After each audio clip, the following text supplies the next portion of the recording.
Hey everybody, don't worry about much hair. It's your pal Jeb here, and today we're gonna do a re-upload of our RDV relationship disasters. It's very horrible. Oh yeah, my mom's different than a pet cocoon. Here she is. She looks like a freaking jerk. I'm joking. She's a good mom. I look like a jerk, I look like a jerk. This is relationship disasters, and I'm sure that everybody's been in a relationship that did not work. Stop doing that. This is kind of like the Titanic going down in the water, and you're trying to get saved, escape. Cocoon, well, people. basically, you're escaping from a bad relationship, basically. So I made it in the raft, and I did escape, but a lot of people don't escape. They go down in the ship, and they go down in the water. And they don't escape. So anyway, I would grandma we're not gonna we're gonna try to make this video somewhat hilarious, but this is a serious topic. But anyway, first question. I got away from the battleship. No, you got away from the pet cocoon. So anyway, Jacob is gonna be interviewing me. Yeah. First question. What is a pet cocoon? It's Kyle blanket ship. That is not a pet coon. He was a monster. He's not a pet coon. I might be a pet coon, but he's a monster. He acted like a monster. He is a monster. He's not a pet coon. Okay, so let's start off with these questions. All right, first question. When did you start meeting this stupid monster? Okay, first of all, let me discuss this because he's not going to ask me a bunch of questions. I'm going to kind of make this short. I'm going to ask you a bunch of questions. About 100,000 of them. We were friends at church for 11 months before we started dating. Now, I thought he was a good guy. I knew he had been married and divorced, but he liked to take his little photo and show his little beautiful pictures, blah, blah, blah, of everything. But, it was too good to be true. It's too good to be true. So, okay, let's continue. All right, second question. When it started hurt, that's the phone, people. Look at his hair. It looks like a scarecrow. It is. Okay, what was the second question? Name on a paper. What's the second question? What was the second question? The second question was, why is your hair so wavy?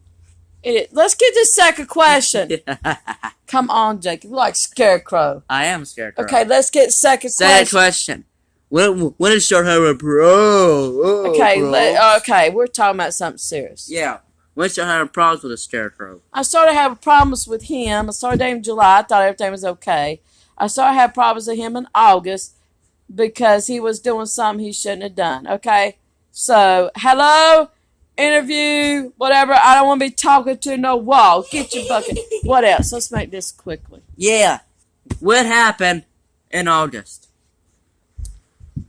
He had done, I call him drugs in the past, with his ex-girlfriend, which became his ex-wife. I'm not sure what all junk that she had to go through with Monster A, which I had to do with Monster B. But he went back smoking marijuana some. He said it was for epilepsy, but it's illegal to stay in North Carolina, okay? So anyway, and he asked me, did I want some? I said no, and I went to cramp home, but I really should have got rid of him then. Okay, interviewer, come on. We're going to talk. I'm doing my business. Okay, let's go. Let's continue. All right. Okay, he got a cat, and he told Tammy, don't touch the cat. And he told me, don't ride the cat. Somebody from church gave him a cat. He was supposed to have a cat trailer park. He did it behind the landlord's thing. He told them he got rid of the cat. This is not concerning the relationship. So we're trying to keep this with he told Tammy, don't be jealous. He told my mom. Okay, don't be jealous, cat. But let's continue on. What happened? When did the problems really start escalating? Started escalating in August when he went back smoking dope. Smoked marijuana like it was out of style, like you eating candy, okay? Candy. So anyway, that's when I started having problems. I did tell him he needed to stop and get some help. He need to go back to doctor for epilepsy, but he's a control freak. He blames everything on his problem. So let's continue. Guys, my mom's a pet cocoon. He's a jerk. Let's continue. All right, what happened Friday morning? Through Thursday night to Friday morning. Thursday evening, I went to his house. He didn't look right. He looked like he'd been smoking something. And I knew he was going to start with me. I was just ready to leave at any time. That's usually what I did. I run away. I left. He started with me about Everything was fine. He didn't look right. But he was running his mouth about, he was talking with me about my car. A deer tore it up. Deer kind of tore my door up, and I had to do a claim of insurance. I did coverage. They told me to take body shot. But he fussed 2.5 hours on my car, and I said, I'm just trying to get my car fixed. He said it was either him or the car. So anyway, I mean, it was him or the car. I wasn't, I told him I was only using the car for transportation. Now my interview won't stay in the room. Jacob, get in here. We got to be wrapping this up. Mom, I had to go to the Stop going back and forth. So anyway, he said it was him or the car. Sorry. All right. What happened Sunday? Well, I didn't finish Thursday. Oh, never mind. I didn't finish him or car. She fell down to the floor. I was having problems on my back because she fell down the steps like a pet cocoon. I fell in steps in like August. I was having problems with my back. They did a CT scan. I had a bunch of scar tissue. I was set for a jet shots Tuesday. Well, he called me a baby and said, did I have 2 ears? And a poor baby, you're crying all that. And he said some other stuff to get me upset. I went to the floor in the bathroom. Luckily, the door was open. I was crying, and I had to calm myself down to get up. I had to hang on to the counter. And I told him that he needed to move my way. I needed to go to the hospital now. I was hurting really bad. And I had took some medicine. It wasn't working. He told me, he bought the doorway and told me, no, I couldn't go to the hospital. And then he grabbed me. So said he was trying to protect me because I was upset from my cry. I said I need to go to the hospital. I was pretty calm then. And then things got really bad. He kept on. After that, I had to sit on the couch, and things escalated some more. He was fussing about the car. I had to wait till he went to bed to go to the hospital, and that was not until 6 o'clock Friday morning. Okay, let's continue, Jacob. Don't need to be laying on the floor. I'm holding my knee popped out. Okay, let's continue. What happened Sunday night? Well, what happened to Sunday? Well, anyway, I will have to decide. I went by his house. I was going to break up him later on Friday, cook for him, but he prayed and cried and said he wasn't going to touch me anymore and all this crap. So I didn't exactly do what I needed to do in my head, was to get a break up with him right there. Sunday, I took him to church. He didn't look good. He didn't look right when I come pick him up. He looked like he'd been smoking marijuana or weed that morning. Because that's what he does. Marijuana weed that morning. Well, I don't know how long he was doing it. He was doing on and off. So anyway, I took him to church. He didn't look right. He didn't even have no outfits. He wasn't wearing stuff that matched normally. He didn't look good in the face. But I didn't want to say nothing. I just kind of took him to church, sit together, and then we ate at church. I didn't want church people to know everything was going on. I was trying to keep some things to myself, be professional, okay? So anyway, I bought my son something to eat. He didn't look right here. My mom said he didn't look right. And I had to go. I took him home later, and all chaos broke loose. We watched TV at the fine, and then he started again. We were talking about my son's behavior, but I told him that his dad was calling his phone, and I was going to try to handle it. He started yelling at me about that, and I told him to hush, but I used the word shut up because he kept on. I said, this is my problem, my business. And he got mad. And I finally just told him it's over. I can't deal with you anymore. I can't deal with your behavior. I can't deal with your junk. It's over, okay? I told him it was over.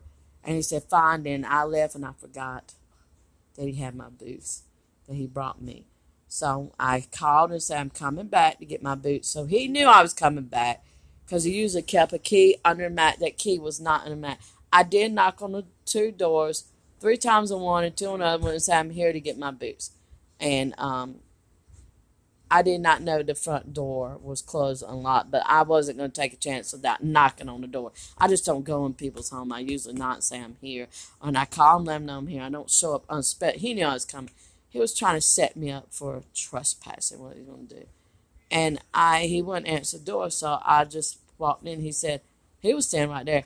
Did you ask to come in? I was like, I called you. I knocked. You knew I was coming for boots. I just want my boots. I did knock on the door and told him to bring the boots to the door before I proceed to even enter in. I waited good 30, 40 minutes, and he didn't bring nothing. So I said, look, I just come here to get my boots. Well, he told me I couldn't have my boots. So I said, look, just let me go down the hallway and let me get boots. He got really angry at me.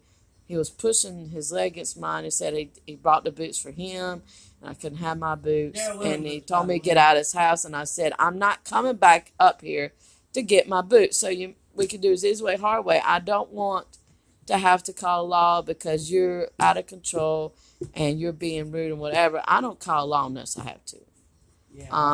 But he told me I couldn't have boots, and then he claimed I touched him, and he was putting pressure on my leg, caused pain back. And I said, if just go get my boots. If not, let me go get it. He wouldn't let me go get it. But he went to go get the boots, and he got mad. I had to sit down because I was certain. I was like, I need my boots, and then I'll leave.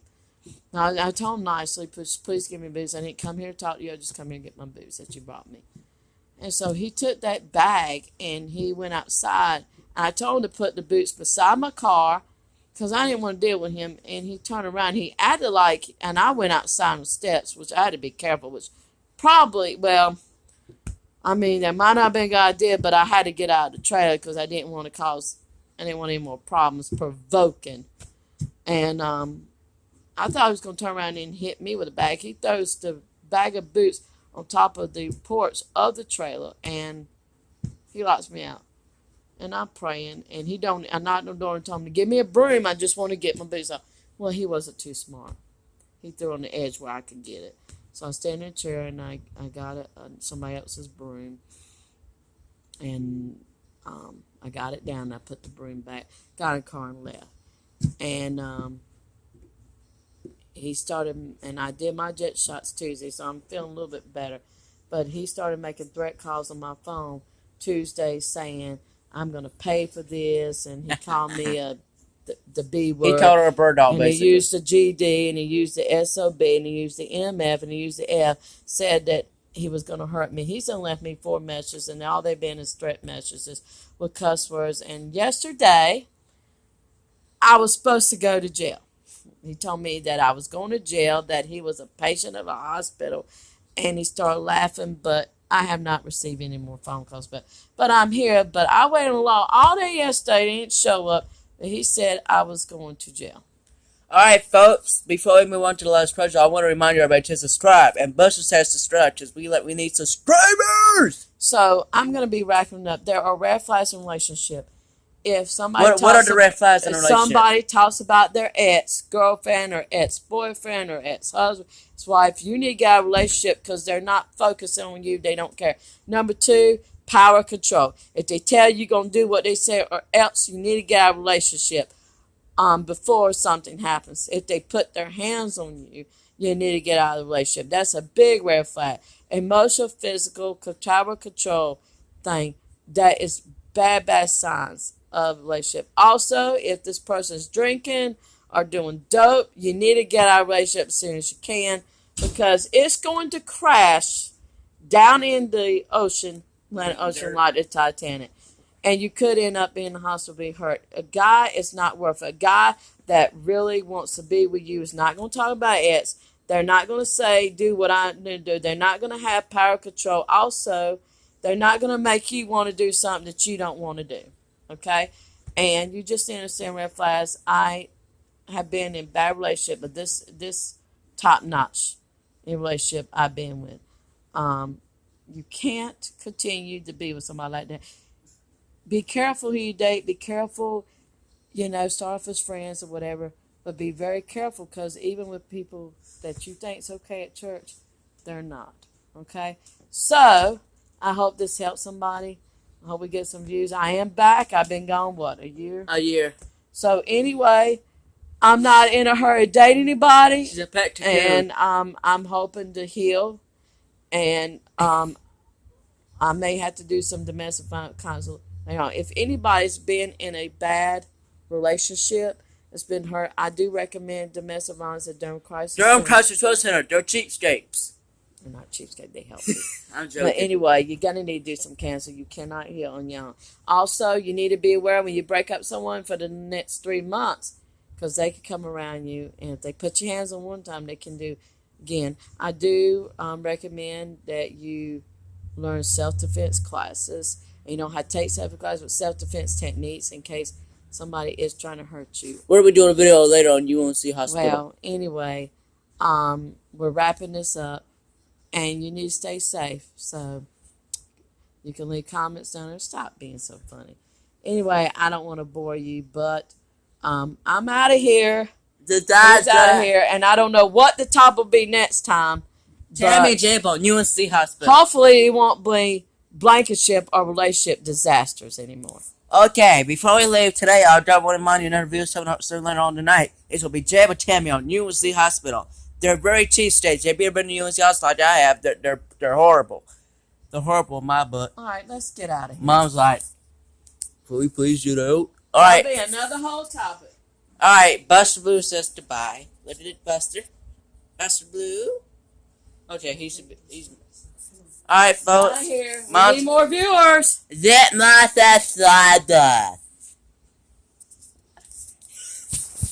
Hopefully, he won't say about divorce. I am got to get divorced, so we'll probably do a topic later on about divorce. Yeah, that'll be in the next video. Separation for 6 years. Separation is horrible. I don't know, but anyway, we're out of here. Thanks. Keep us on YouTube. Watch the videos, and if we helped anybody today, you can heal from your past, and you can get away from a guy like I did in a wrath. Bye. Bye-bye, Ducks.